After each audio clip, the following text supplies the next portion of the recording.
So I'm here with Greg from PMG Motorsport. That's correct. And you've got two cars on display, both MKs. Both MKs. And so what are you here doing really?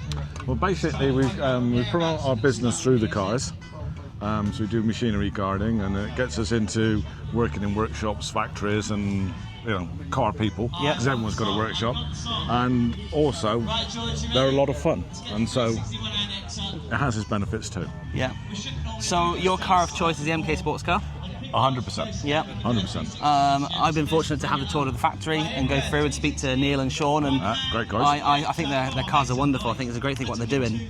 So we've got two cars here. Yep. The first one behind us, set up as a simulator. Yes, it's set as a simulator at the minute, so it's set as a 3D simulator for Donington. And so all the stuff in the simulator, the pedals, the steer, everything is set for that car, which is a standard. That's the standard car. That's the 140 model. Yep.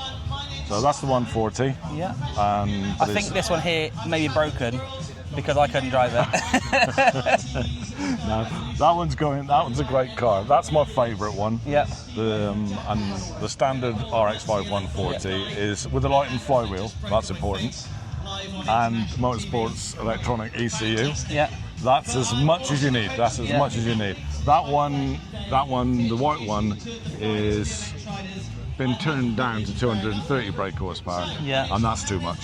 And turbocharged. That's turbocharged, yes. Okay, so this would be still the RX 150 model, is it, or the RX-5 model, is it they call them? Well, it started or is it off. Indy? It started off as the same as this one, the black one.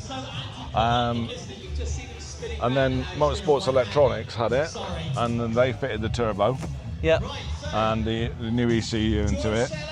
It was back there with Matt at Motorsports Electronics a few weeks ago, and then we took his advice and turned the car down to 230, which is more than enough. It's too much, to be honest. Yeah.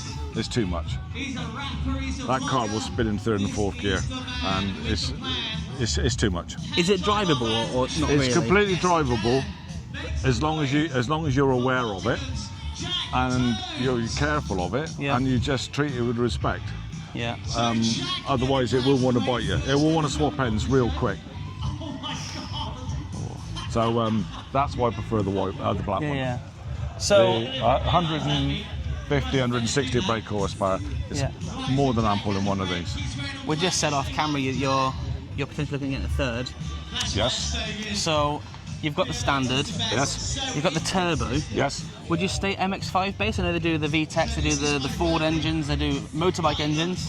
Always MX-5 based, definitely. Okay. We race on auto solo events, MX-5s. So all three of us got MX-5s, so we're racing those and auto solo events.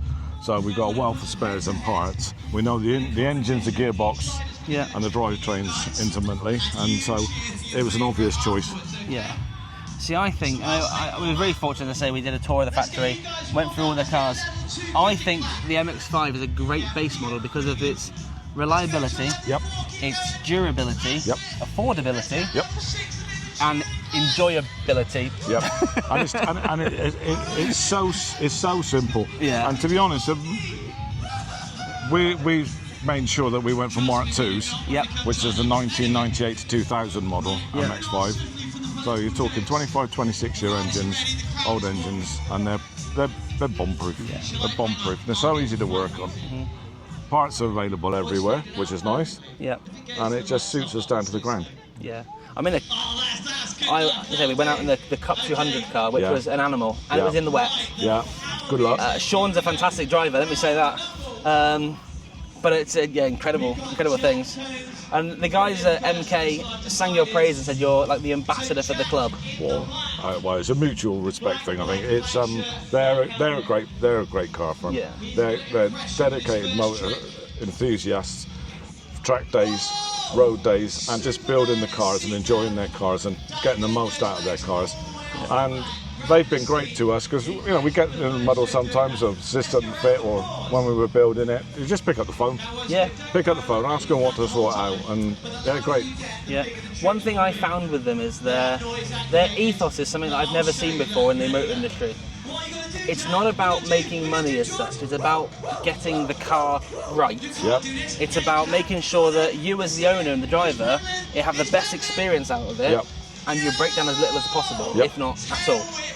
So a lot of companies I find would just, there's the car, right, well, want to buy this? Yeah, we'll sell you that. Yeah, we'll sell you that. We'll sell you that. And then your standard car that starts at 10,000 and then becomes 20,000, becomes 30,000. They are more of the, from what I've seen in a first-hand experience, they're saying, well, the base model is this. Why don't you get the base model, see how you get on. If you want to upgrade it, then we'll upgrade it later down the line. But they're not worried about upselling because they know that you're going to enjoy it, whether it's got a pedal connected, rotary pedals connected to the back wheel like a pedal car, or it's got the MX-5 or whatever engine they do. I think it's refreshing to see. They're days out. We open the factory up on a Saturday morning sometimes, and you can go down there and have, coffee and car estates, they call them, and the car park's full of all sorts of cars, mainly MKs, and they're all there like these with the bonnets up, and you can just go and ask people what they're finding. Why have you done this? Why have you done that? Does that work better than this? Yeah. Does that part fit? And then you can go straight back in the factory, talk to Sean or to Neil, and say, well, I like that, and they will say, but there is another way of doing it. Have you thought about it this way? Or come and have a look at this one. Yeah. And it's. Yeah, there's no trade secret, is there? No, they're just enthusiasts. They want to make you enjoy their cars. Yeah. It's the whole experience, not just buying one of their cars. Yeah. They're great guys. Absolutely, and I think it's refreshing to see. And I think if I'm going to go down the route of buying something to build, I'd love to build a car in the garage. This ticks so many boxes. Yeah, the RX-5, so many boxes. Especially the 140 to start off, just the basic kit is more than enough, more than adequate. The only thing I would advise anyone to do with the basic kit is light and flywheel and buy the wiring loom off them too. Yeah. That's as much as you need. I mean, the wiring in the Japanese cars aren't as bad as some of the Italian stuff, but it's the age and the fatigue and and all the fittings and the clips, and they keep breaking every time you turn it off. Yeah. And then once you've laid a Mazda loom out on the floor, and you think, I'm only going to use 30-40% of this, but I'm going to carry the rest of it around, and I want to bundle it up. Now, where do I hide this? Where do I shove that? How do I get rid of that? Just don't have it. It sounds like you're saying from experience on this. Yeah, this one's got a Mazda loom. Yeah. The white car's got a Mazda loom. The black car has got the MK loom. Yeah. And that's streets ahead. Yeah. No, wonderful. But it further shows that they're just commitment to success and commitment to delivering exactly the product they want to do. Yep. And they're always developing, but Sean's always messing around with something. He's always got something in the pipeline. He's always got something up his sleeve. And when you go down there, you say, what's next? What's coming next? Have a look at this, And it doesn't hide anything. He talks to you. He gets passionate about. He realises you're passionate about his products, and it works both ways. Absolutely. I think we went out in the Cup 200 car. I think he said they do a Cup 400, maybe a Cup 450, and he said that's kind of the limit for road use. with regards to making sure that, I guess from a point of view of delivering a car to someone, they know they're going to get in and not come into a sticky situation very quickly. There are things that probably can be done, but for roadworthy, for them to go out and sell a car, I'm sure people can go away and do their own thing, but for them to sell a car to you, I think they were saying that's kind of where they want to be. Yeah, that would be too much for me. Too much for me. This one's 230, and that's more than enough. Yeah. More than enough.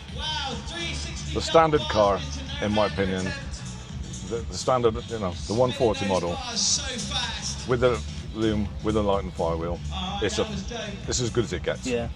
And I think if you sat down and talked to Sean honestly, he'd have to sell the whole range, obviously, and everything they do. But I think that's Sean's favourite car too, the standard one. I think it goes back to the saying, you can drive a slow car fast. I said, to drive a slow car fast is more fun than drive a fast car slow. Yes, totally. Yeah. Yes. Get the most out of it. Get the most out of it. Yeah. Well, the road test I went on, he definitely got the most out of it. Yeah. It was an adrenaline-filled ride, and it was great. And I think I think the MX-5 base opens up a lot of doors and avenues for reliability, and you can use it as a everyday car. You can use it as a fun car, track car, like the auto solos that you're doing.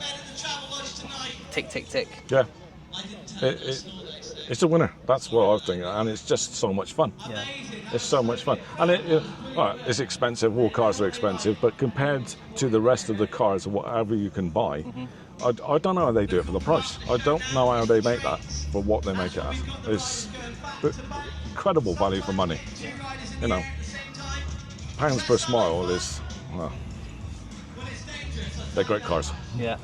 Well, thank you very much. No problem at I'll all. leave you for the rest of your All weekend, right. but enjoy it. Okay, thank you. Cheers.